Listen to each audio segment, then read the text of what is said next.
రాష్ట్ర ప్రభుత్వం ఇంకా ఇస్తలేదు పైసలు అనుకోడు. సో వాళ్ళు ఇచ్చే 72,000 ఇంకా వస్తలేవు. ఇందిరమ్మ ఇండ్ల స్కీమ్ మొదలై 7.5 అవుతున్నా రూరల్లో కేంద్రం ఒక్క ఇంటిని మంజూరు చేయలేదు. దీనిపై కేంద్ర హౌసింగ్ అర్బన్ శాఖ మంత్రి మనోహర్ లాల్ ఖట్టర్ సీఎం రేవంత్ రెడ్డి, హౌసింగ్ మంత్రి పొంగులేటి పలుమార్లు ఢిల్లీలో హైదరాబాద్ వచ్చినప్పుడు కలిసి కోరారు. హౌసింగ్ అధికారులు సైతం ఢిల్లీ వెళ్లే సమయంలో కేంద్ర హౌసింగ్ అర్బన్ అధికారులను కలిసి విన్నవిస్తున్నారు. మరోవైపు అర్బన్ లో కేంద్రం 40,000 ఇళ్లను మంజూరు చేయగా మొదటి ఇన్స్టాల్మెంట్ కింద 107 కోట్లు మాత్రమే కేంద్రం మంజూరు చేసింది. అర్బన్ లో కేంద్రం ఒక్క ఇంటికి 1.5 లక్షల సాయం అందిస్తుంది. అంటే అర్బన్ ఏరియాలో మాత్రం కొంత 1,50,000 ఇస్తుంది. పల్లెటూరు వల్ల 72,000 ఇవ్వాలా, ఆ 72,000 కూడా ఇవ్వాలి దిక్కులు.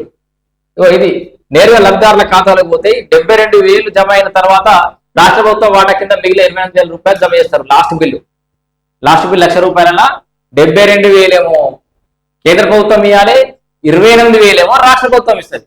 కేంద్ర ప్రభుత్వం వేయంగానే రాష్ట్ర ప్రభుత్వం ఇస్తుంది. అవేమో పడతలేవు ఇప్పటిదాకా కూడా. సో మొత్తానికి రాష్ట్ర వ్యాప్తంగా పిఎం ఆవాస్ యోజన కింద రావాల్సినటువంటి కేంద్ర ప్రభుత్వం నిధులు ఇంతవరకు రాలే.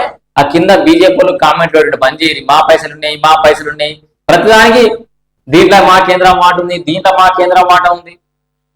ఉంటది మరి రాష్ట్రం మాట కేంద్రాలు పోతలేవా? సో కడుతున్నారు కదా పన్నులు.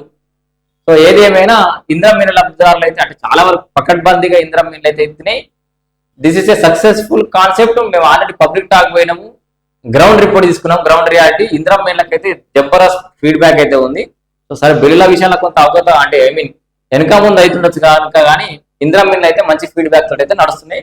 మరి ఈ ఇందిరమ్మ ఇళ్ళు అనేది కాంగ్రెస్ సర్కారుకు లేటర్ ఆన్ ఎంత